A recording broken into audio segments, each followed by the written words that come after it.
Welcome back to the Travelpreneur Podcast, the go-to podcast for anyone passionate about transforming the travel industry. I'm your host, Megha McSwain.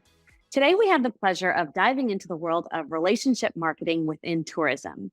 Our guest, Renee Ventrice, is a relationship marketing coach, CEO of WineauxClock, Culinary Experiences, and an influential figure in tourism, serving on the board of Visit Loudon and the DEIA Council, as well as the Arrival Destination Experiences Advisory Committee. Renee's unique approach to tourism, combining her expertise in wine education and culinary experiences, sets her apart in creating unforgettable guest experiences. Renee, welcome to Travelpreneur. Thanks for joining us. Thank you, Megan. It's so nice to meet you today. Renee, you've successfully harnessed the power of relationship marketing in the tourism sector. Can you share how this approach transforms the way businesses engage with travelers? Absolutely. People are looking more for experiences over just going and doing a tour. So what I did when I was the owner of Cork and Keg Tours, founded it back in 2016, we started off the first year just doing tours.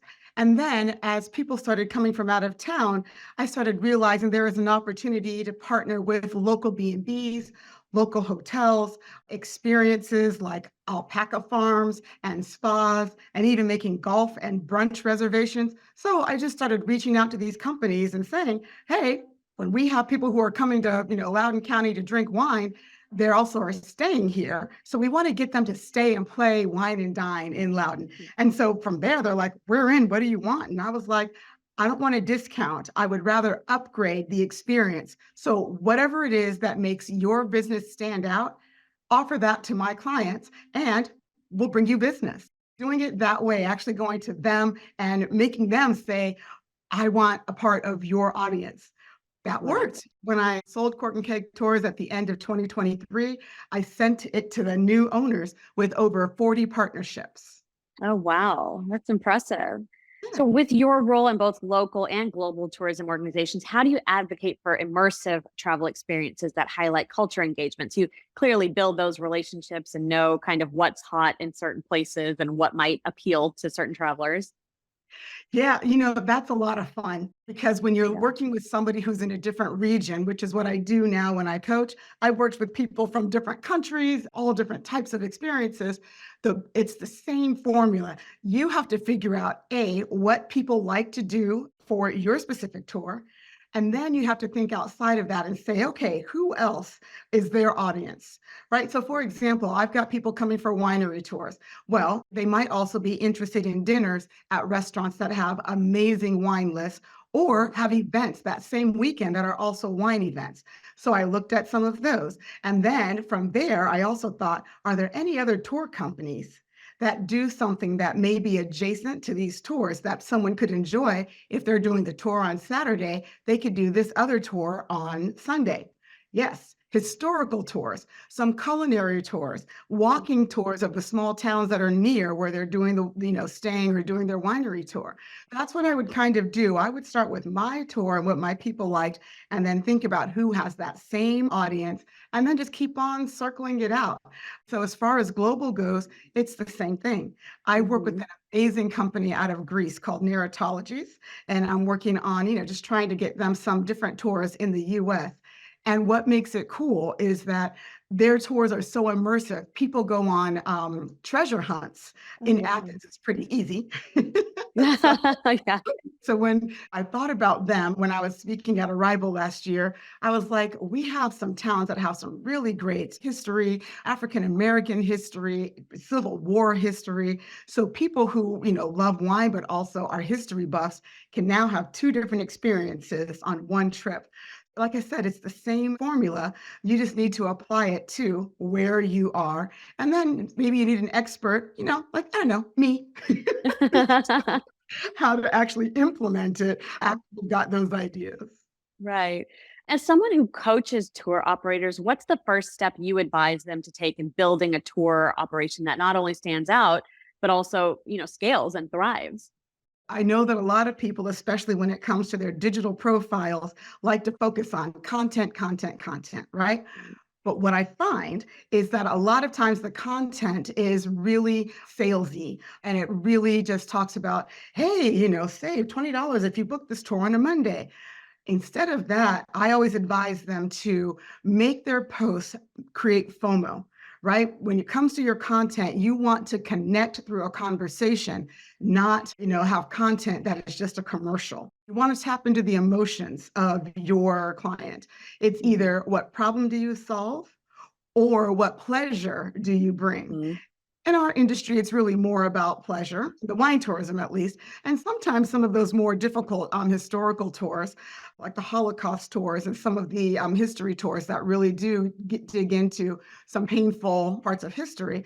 It could be more about the education and how it will enhance you to know these things. You have to decide what that is, but look at your posts and see if they start a conversation. So that's the first thing I tell them when it comes to their content. And then the second thing I tell them, if what we're focusing on is digital media and platforms, is to really connect with that audience that is your actual target. For example, here, there's a really great local community that still wants to do the wine tours. They don't want to drive, right? Or they have out Mhm. of town guests coming in. So there's a rediscover your own backyard type of a campaign a lot of them can run. If you are in an area where you really don't have a local audience, you have to decide where your people hang out and you got to go hang out with them. Facebook groups are amazing for that. Yes. Instagram is incredible for that. If you're doing something that's more geared toward corporate or professionals, LinkedIn is Mhm. incredible for that. I don't TikTok or Snap or X or Twitter, whatever it's called now, but those work. Know your platform. Don't try to be all things at all times. Create conversations over commercials, Right. and content is just the tip of the iceberg. You've got to connect with your ideal clients. I'm glad you mentioned that about like this not being too salesy on these platforms because it seems like ever since social media just like really ramped up in the last decade, that there are so many more ads. You're being sold in so many more ways, not just on watching the TV, right? It's not just commercials or radio anymore. And you don't want to feel like that all the time. So it's kind of like, it's smart that you said kind of like tugging on their emotions because that will reel them in more than an ad where you're just kind of scrolling and see ad after ad after ad. So, Exactly. It doesn't really stop the scroll, when somebody says, hey, come buy right, this thing. But when it's your special day, you want to feel like you're the only one in the world with a birthday on that right. day. That's the way we make our clients feel. Who would you bring on your special day? Things like Mhm. that. And it just Right. worked. When I started, I had, I think, 300 Facebook followers and 80, I think, Instagram followers. And within 3 years, I had thousands on both. Mhm. People were like, oh my God, that sounds like so much fun. Katrina, do you want to do this with me? Like my birthday is coming in 2 months. Maybe I should start Yeah. planning. And then you Yeah. just have to engage with anybody who gives you the privilege of actually saying something on your page. Yeah. You got to engage back with them. They Yeah. stop the For sure. scroll. Like you Yeah. said, 2,000 impressions a day people are going through. If somebody decides Right. to take a second to even post on your thing, you got to show that appreciation. And Sure. Yeah, of course. it pours back into you, to use a It word. does. Yeah. So actually, speaking of wine, your work with WineauxClock Culinary Experiences is fascinating. How do you curate these events to pair international and US wines with local cuisine and just kind of like get that local color? And what impact does this have on participants' understanding of a culture? Oh, yeah. This has been so much fun. These things kind of found me organically. And then I ended up saying, well, this keeps working. So I guess it's time to brand it and monetize it. The impact that it has is it brings new audiences to local restaurants. I have done these now at 3 different restaurants and then one with the Marriott. And when I do these events, people who love wine but didn't realize that maybe this restaurant had such a great ambiance or that it was an upscale menu. So bringing them new clients is huge. That's my biggest overall, reason for doing it. I love supporting local. And when I go to a place that I think is amazing, I'm going out of my way to bring other people to share that amazingness. It got started because I went to Tuscany a few years ago, went to a winery and got to talking with winery founders' nephews, which the family goes back to the 1700s for this winery. It's amazing. So when I told them what I did, By the time I got back to the US, I had an email saying, hey, we like to send our sommeliers to the US every now and then to do wine events. Would you be interested in hosting one? And I was like, heck, you would be interested in hosting one. That's amazing. I already know your wine. I have great pictures at your winery. So at first I was going to do a private event at my house or a friend's house, get a caterer, do all these things. And I was like, why would I do all that work when I could just have a restaurant, charge a ticket fee, and Yeah. then, everybody wins. And then I Yeah. partnered with local lodging to get them a great place to stay, to showcase more of our amazing county. And so now they've done 3 events with me. And just yesterday, I was networking with a bunch of Italian wineries at an event. So I'm going to be able to get more people to send their sommeliers or distributors to me to bring a unique experience to somebody here. That's just kind of happened. And then with the local wines, I live in Loudon wine country. It's billed as DC's wine country. And Mhm. I live near 50 wineries. I was working with the Marriott, and they have a Food Network celebrity chef there, Charlie Loomis. And he and I had done something during the quarantine called the Virtual Chef's Table. What we did was, he was celebrity chef, so he sent out the list of all the things people had to buy for the recipes. And then we chose a local winemaker who came and got 3 bottles of wine for everybody who was coming, and they either mailed it or people picked it up. And then we went live. We did a Zoom, or maybe it was a Google Meet. I don't remember. But so Charlie goes on and he shows people how to cook the meals live, camera on his food, camera on him. We're bantering back and forth. The winemaker comes on and we talk about her winery and her wines. And then I'm giving wine tasting advice. How do you do a tasting? What are some of the, little secrets? Just going beyond the basics, pairing wine with life, giving it personalities. And they liked, that virtual chef's table and what we were doing so much that now I have something called Loudon Wine Nights, where every other month we do an event pairing creative culinary cuisine with local wine, and it sells out. So it's really fun. This episode is brought to you by travelpayments.com. Travel businesses have unique needs when it comes to credit card processing.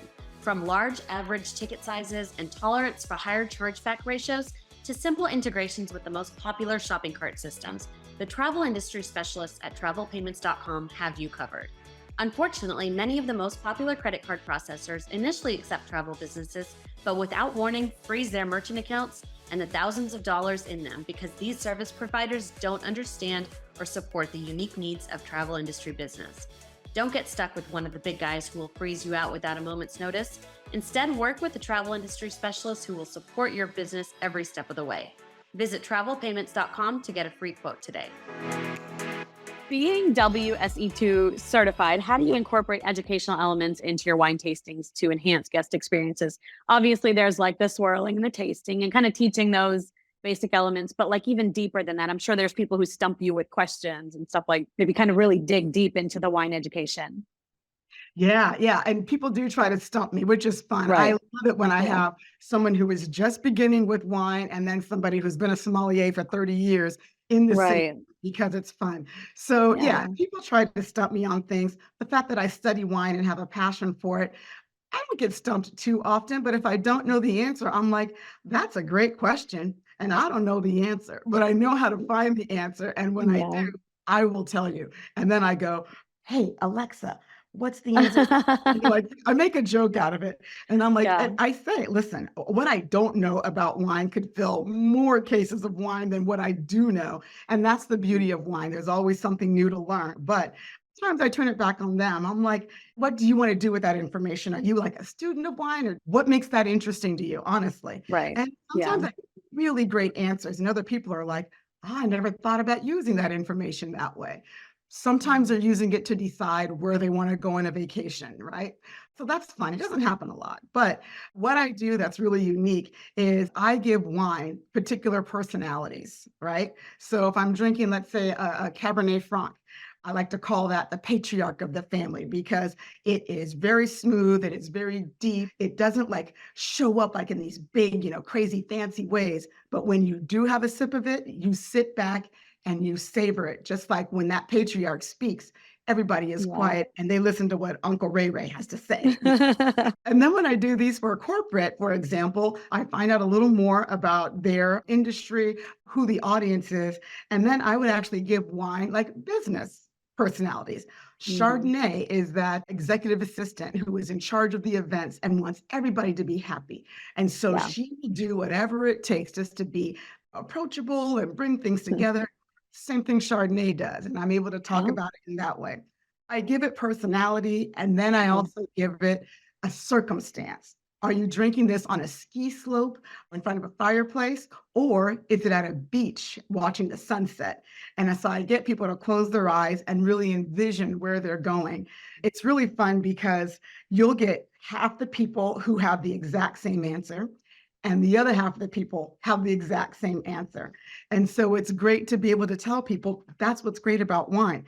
Everybody has a different experience with it, because if Right. everybody always had the same experience, we'd only need one wine. It's fun to get people to really think about it as, who do you enjoy it with? Where do you enjoy it? And how do you make a decision on what other wines you might like based on liking this particular one? It's awesome. Right. I love it. So that's the biggest So thing I think that's different. looking ahead, how do you envision the evolution of relationship marketing in tourism, and what trends are you aware of? Sure. So being immersed in an experience means a lot more than just doing a tour, single tour. So I think that the trend is really going toward tourism operators needing to collaborate with other businesses to create a full experience for someone. You're seeing a lot more concierge, curated, packaged experiences than just come here and do a winery tour, come here and do a history tour, right? It's more about, instead of thinking of people as tourists, we're starting to think of them as travelers. We want to keep them as close as we can with our experience, even doing multi-day experiences. That is something that we're seeing more of in the different, travel and tour operator circles that I communicate with in groups, whether it's on LinkedIn, Facebook. I'm seeing a lot of them saying, how do I make this into an experience? My tours only last 2 hours, but I really want people to remember us. And I Right. want them to spend more time, here. And I'm like, you have to figure out who it is that you can endear yourself to, who else you can collaborate with. Getting people to really think, like I said, in that little circle, to say, this is an adjacent business. This is something that can really make them remember this destination and send other people here, because it wasn't just 2 hours in Loudoun County wine country. It was Mhm. a full weekend. We stayed at this B&B. We ate Yeah. brunch at this restaurant. We went to this alpaca farm. Just contact Cork and Keg Tours and they will arrange it Yeah. all for you. So You that's feel the like you got like the full experience of that place. Absolutely. It's becoming more about you representing your destination than just representing just yourself. And Mhm. people, they key in on that. They can really tell when somebody is plugged into everything else that's going on around them. And it makes it so that you're more referable, right? Because you Mhm. might have a friend who wants to go on vacation in Virginia that doesn't even drink wine. And they can say, well, I went on a winery tour while I was there, but it's got like picking apple orchards and there's all kinds of things you can do that don't Yeah. involve alcohol. They set up for us, ba, ba, ba, ba. So you still end up doing that. Guess what that does? That makes your DMO or DMC, depending on where you live, what it's called, your tourism bureau, happy that you are a part of helping to send business to the destination. Guess Right. what happens? They support you. And now Mhm. all the thousands of dollars a month that they spend on marketing work for your advantage, because they will shout you out as somebody who is an advocate for the destination. I like to say, I like to create minions to make millions. Oh, nice. So for individuals aspiring to make their mark in the travel industry, especially in creating unique experience like you're doing, what Mhm. advice would you offer based on your journey and success? I would say this is crucial. Shout out others. Don't just focus on selling what you do. As a matter of fact, you don't even have to work on selling what you do, because when you shout out others, they will promote you. People understand that you're Right. a business when you're posting as XYZ Tours. They get that you sell tours. But when you say, when you come to our destination, make sure you try XYZ restaurant.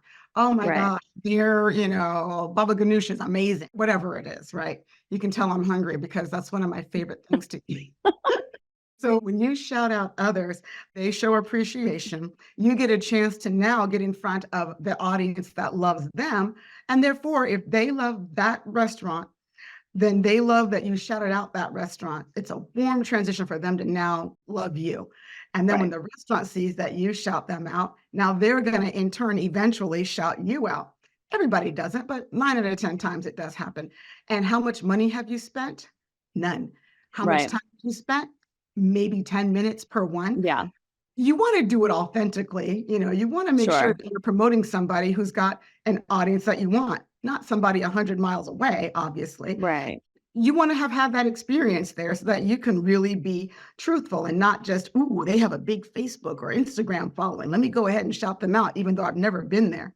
They could have Right. those followers and they might stink. Yeah. so, True. Very so true. And that happens a lot. Yeah. it does. So authentically shout out others as part of your strategy. It is so much more important than your pricing, than promoting yourself. And then the other part of it is immerse somebody in how your experience makes them feel, not how much it costs.